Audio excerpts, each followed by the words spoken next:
Hey everybody. So, picture this. The year is 2011.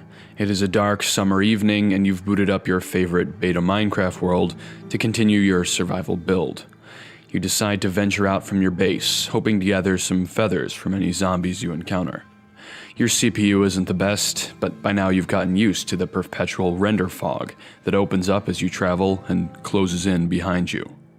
You enter a dense forest and round a bend when you see something that just isn't right. A flash of blue in the field of gray. A tiny movement that fades in from the fog and fades just as quickly out. Instantly, you freeze. You turn the render distance up and look around, but it's gone, with no trace left behind. It could have been anything. A zombie that had survived the night under a tree. A block that hadn't fully rendered in. A simple graphical glitch in the game's working beta version. It could have been anything. But you know exactly what it was. You've been wondering for a while if you'd ever see it, but now you knew for sure. You had just bore witness to Minecraft's most enduring urban legend. You had just bore witness to Herobrine. Herobrine has been around for over 10 years now, and he's become as much a part of the community as any legitimate game feature, despite his humble origins. But his story is scattered throughout the community, spread across the internet through years of user interaction, and obfuscated by countless strings of misinformation. I will be tracing the path of one of the greatest Minecraft hoaxes of all time, analyzing the spread and development of a modern gaming horror story, and following the decade-long evolution of Minecraft's most enduring brush with the supernatural. This is a complete history of Herobrine.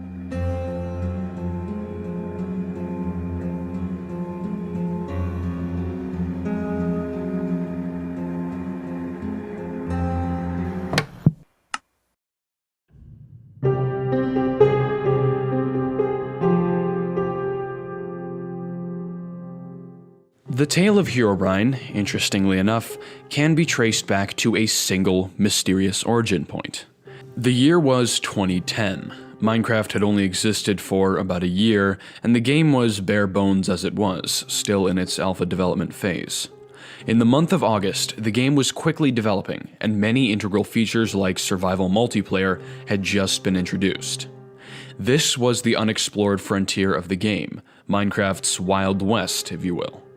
Much about the game was unknown or unsure, and the game's experience was shrouded in mystery. It was the perfect environment for an idea that would change Minecraft's community forever. Somewhere around early August of 2010, an anonymous user posted a single image to 4chan's X Paranormal board, accompanied by a short story. The image is, understandably, of very poor quality, but its contents are easy to make out. The user stands facing a tall hill surrounded by trees. The render fog brought on by short render distances encroaches on the edges of the hill and the trees around the player. Nothing seems to be out of the ordinary until you look towards the left corner of the unusual image. A strange figure, resembling the standard Steve Minecraft skin, stands motionless, hidden unnervingly at the edge of the render fog. The figure's eyes are noticeably absent. The original poster stated that this specter had been stalking them throughout a supposedly single-player world, always remaining outside their view, but altering the world in bizarre and uncanny ways, stripping trees of their leaves, building small pyramids, and boring small tunnels through mountains. The poster claimed that, desperate for help, they posted about this haunting on many forums before receiving a message from a user named Herobrine, simply reading, "Stop." The poster elaborates on how others reported this same experience, and then continues on with claims that Herobrine was game developer Notch's dead brother. But as I've stated before, this part is kinda dumb. How this original image was made is unknown, but a few theories exist. As the screenshot was taken in alpha version 1.0.16, and survival multiplayer had been introduced in the version prior, the user could have simply invited a friend to their world and edited a screenshot to create the uncanny missing eyes effect. Herobrine could have been entirely edited into an otherwise empty image, and the user could have even used retextured paintings and doors, but we'll get to that later. The origin and meaning behind the creature's unusual name is unknown, and it's unlikely we'll ever really know, as the original poster has never been identified. This post created a minor stir, but the idea would have likely died out if not for another event that occurred soon after, on a completely different side of the internet.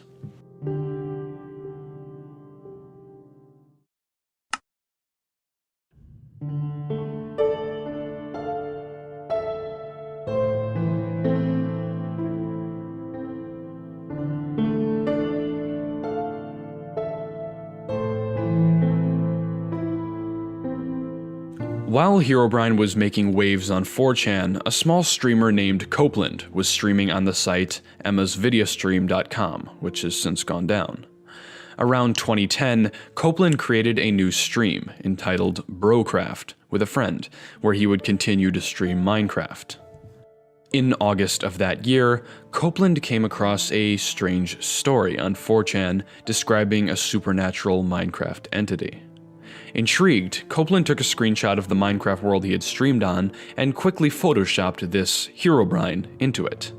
After posting the screenshot in the Brocraft stream chat, he observed the interesting reactions it had on his viewers.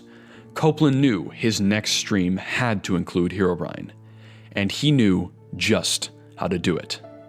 In the years following the stream, users debated how exactly Copeland had pulled off the hoax, but as he would later explain, Copeland simply photoshopped an image of Herobrine onto the texture of a painting and replaced the texture in the game. Before the stream began, he placed the painting in a small room inside one of his survival houses. On August 30th, Copeland started up his stream like any other. For a good portion of the stream, he acted as if nothing was wrong, showing off his survival home, but all the while deliberately avoiding a small, innocuous door to a room off in the corner. At around 20 minutes and 45 seconds, Copeland finally seemed to notice the unexplored chamber. However, upon opening the door and stepping inside, he was greeted with the dead, empty eyes of Herobrine, staring dead into the camera. In a state of apparent panic, Copeland fled the room and shut down the stream, leaving his viewers to ponder what it was that they had just seen. This low-quality screenshot, taken at that exact moment, is the only surviving glimpse of the now-lost stream. With the stream now off, Copeland removed the painting posing as Herobrine and reverted the textures. Hours later, he resumed the stream, demonstrating that Herobrine was now gone, but making it clear that he was very shaken up. As the stream concluded, Copeland posted a thread to the Minecraft forums. Entitled, "Video Proof of Him," the thread contained a link to a VOD of the stream and the words, "Skip to the last 2 minutes, he's real." The stream was a resounding success, introducing many to the idea of Herobrine and convincing many others that he was unquestionably real. But this was not the end of the Brocraft Herobrine story. Shortly after Copeland concluded his Herobrine stream, another Brocraft streamer named Patamus decided to try his hand with the hoax, much to Copeland's dismay. While Patamus's stream has been completely lost, it is known that he took the illusion a step further, encountering Herobrine freestanding over a lake of lava rather than mounted on a wall. It is believed that Patamus used a retextured door rather than a painting to create this effect. Patamus acted in much the same way as Copeland, imitating fear before fleeing and returning to see that Herobrine had once again vanished. However, Patamus was later heard speaking to his wife on stream, confirming the entire event was a hoax. This largely deflated the intrigue behind the sightings, and it was something Copeland would regret. But Copeland had one more trick up his sleeve. Several hours after Patamus's stream, Copeland linked a web page in the Brocraft chat. The link directed users to a page entitled him.html, an animated loop of Herobrine's face, his empty eye sockets replaced by photorealistic eyes, darting around rapidly.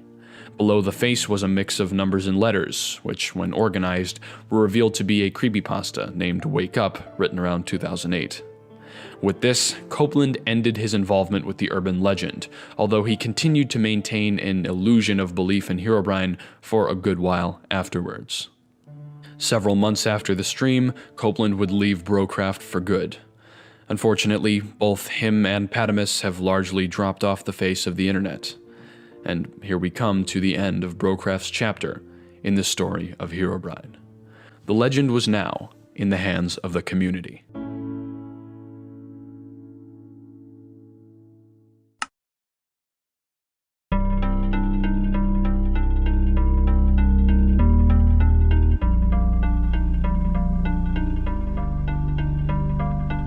And the community picked it up right away. The day after the stream, August 31st, someone reached out to Notch on Twitter asking if Herobrine was real, to which Notch simply responded, "It's not real, but it might be soon." This was the first time Notch was known to have acknowledged the idea of Herobrine.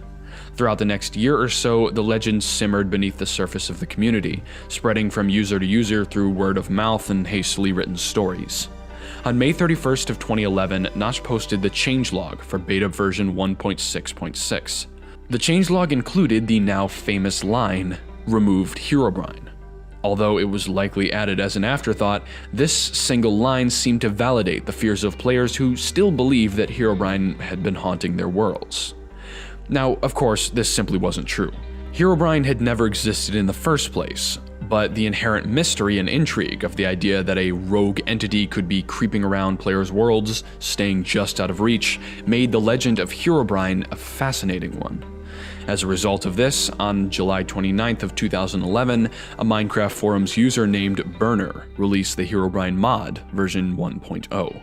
This modification brought the creature out of the minds of players and into the game itself. This mod not only added a Herobrine mob which stalked the player, but also a menagerie of unusual effects that he could bring upon the world. This signaled the beginning of development on Herobrine's unofficial lore, as it was. As pieces of media like videos, stories, and mods were created, the Herobrine concept was fleshed out. While the two original Herobrine sources, the 4chan post and the Brocraft streams, characterized Herobrine as little more than an enigmatic stalker that watched players, he now had a catalog of supposed behaviors. Herobrine could now be summoned through the use of a Herobrine altar. He could place traps in the world and take control of animals to harm the player. He carried a diamond pickaxe or sword. In some variations of the story, he was no longer Notch's dead brother, but a dead miner, or even a glitch in the game's programming. Further community interaction continued to elaborate on the ever-growing story surrounding this once simple myth. On August 2nd of 2011, Adam's own Top Marks uploaded the video, Minecraft Herobrine mod, citing, "He lives and is watching you," in which he demonstrates the mod with the help of a friend. This video, and the sequels that came afterwards, popularized Herobrine's strange association with the letter E. Wait a minute, look, there's an E over there, old boy, E! E! E! I should say E! E! E! E! Well, where did the E come from? The August 12th Minecraft Wedding Weekend event featured promotional artwork with Herobrine hidden in the background. On November of the same year, the official trailer for Minecon 2011 featured a similar cameo. It was clear that Mojang was in on the joke and wanted to confuse players as much as possible. The next year, 2012, was a significant one for the evolution of Herobrine. The rapidly evolving genre of Minecraft machinima was a perfect environment for the creation of narrative stories involving the urban legend, and a number of these were made throughout the year. On February 17th, YouTube user Rejected Shotgun began his 23-episode Haunting series, centered around a group's interactions with Herobrine. The series racked up several million views over the next few years. In a Reddit post a few months later, Notch noted how fascinatingly little control a content creator had over their content, in reference to the wild success of Herobrine. On April 1st, Captain Sparkles and Tryhard Ninja released the music video for the parody Fallen Kingdom, which spawned a music video series starring Herobrine as a primary antagonist. In the same vein, Slamacow released the music video for Cubeland by Laura Shigihara 2 weeks later, again prominently featuring Herobrine as the main villain. Side note, this is unquestionably the best Minecraft song ever made. Resume. On May 26th, likely due to countless questions about Herobrine's legitimacy, Notch changed his tune from 2 years before, officially debunking the myth with a blunt tweet reading, "Getting loads of tweets and emails about Herobrine again. I don't have a dead brother, and he was never in the game. Not real, never was." But even the word of Notch could not stop the evolution of this concept. On July 19th, YouTube user SpaceWaffle uploaded the video, "I Found Herobrine Minecraft PE," which in time grew to infamy thanks to SpaceWaffle's exaggerated reaction. August 22nd saw Mojang developer Dinnerbone repeat Notch's claim, emphasizing that there were no plans to add Herobrine at any point in the future. But it didn't matter anymore. Herobrine had become something more than a story, and whether or not he was real was entirely inconsequential. November 3rd saw the release of the legendary adventure map Herobrine's Mansion by Hypixel, which pitted the player against the mythical Spectre. A sequel to the map, Herobrine's Return, was released the next year on March 15th, and the rest is history. That's not to say that nothing happened afterwards. The idea of Herobrine persisted in the collective consciousness of Minecraft players, ubiquitous and unforgettable. But by the time mid-2013 rolled around, a full 3 years since Herobrine's creation, the idea wasn't seeing much development. Herobrine had been brought to life, and now that we all knew his name and what he could do, we simply accepted him for what he was. And that would be the end of the story. Except it wasn't.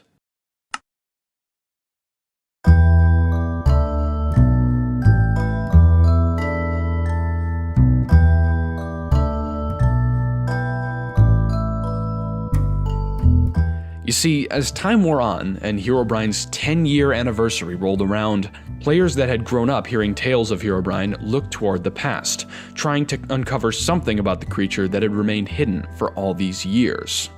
The Brocraft Herobrine stream seemed like an obvious place to start, but unfortunately, both streams are almost certainly lost to time. So, these investigators traveled further back to the original image posted on 4chan 10 years ago. The question was simple. What world seed was used to create this screenshot? What world had the mysterious original poster, the creator of Herobrine, walked through in the early days of Minecraft? The question was simple. The answer was not. I'd recommend watching Ant Venom's video on this, along with the video from the team that cracked the code. But essentially, the world seed had to be deciphered based on what little we could see from the original screenshot. Led by user Andrew555, the Minecraft at Home team, which had previously found such seeds as pack.png and the title screen panorama, got to work ruling out dead ends and hunting down possible leads. The image was noticeably lacking some of the crucial features that had expedited the cracking of pack.png and the skull painting seed, like clouds and flower formations, so the team had to get creative. Step 1 was determining the player's orientation. This was quickly done by referring to the direction-affected dirt texture. Next, Minecraft Alpha's notoriously buggy terrain proved another great help, as the team was able to narrow down possible chunks by noticing a terrain anomaly that only occurred in chunks with X and Z coordinates at multiples of 4. Now that the workload was cut down by a factor of 16, the difficult work began. In the end, the trees were the key. You see, trees spawn during what's called the population stage of world generation, which takes place after the terrain stage, and oftentimes using trees as reference makes finding seeds considerably easier. But this would still have been difficult if not for one detail. The team had hit the world generation jackpot, as the screenshot contained not one, but 2 big trees in plain view. The odds of one large tree spawning in a chunk is a minuscule 1 in 10, and whether the 2 trees were in the same chunk or adjacent ones, this narrowed the search even further. A recreation of the scene was made to ensure the details were right, and with that, Minecraft at Home used distributed computing to chip away at finding the seed. And after a few months of searching, nothing. After every possible seed was scrubbed through, the grand total was 0 results. A long and painful string of debugging attempts were tried, leading to a growing suspicion that something was wrong with the creation they had been using to search the seeds. But the exact culprit wouldn't be tracked down until the next year. January 15th, 2021, 1600 hours. Could it have been a wrong leaf all along? There seemed to be some pixels wrong. Can rerun on intermediate results within 10 minutes. And that was it. By the next day, the original 4chan Herobrine seed, a mystery unsolved for an entire decade, had been found. Any player could now retrace the path taken by the original uploader on that foggy August day all those long years ago. And it really makes you wonder, what were they thinking when they came upon that misty hill, alone in their survival world, and decided to take a screenshot? Did they have a plan for what to do next? Did they know their single image would spur an urban legend that came to be known by millions? In that moment, they made a decision that changed the face of a community. Because there was no precedent. There was no Herobrine's mansion, no Herobrine mod, no Fallen Kingdom or Cubeland, no narrative machinima, and even Copeland and Patamus's soon-to-be infamous streams weren't even ideas yet. There was just a lone player, standing on an empty hillside with an idea to tell others that they may have just seen something hidden in the render fog. It could have been anything. A zombie that had survived the night under a tree, a block that hadn't fully rendered in yet, a simple graphical glitch in the game's working alpha version. It could have been anything. But in that moment, the player knew it was Herobrine. Thanks for watching.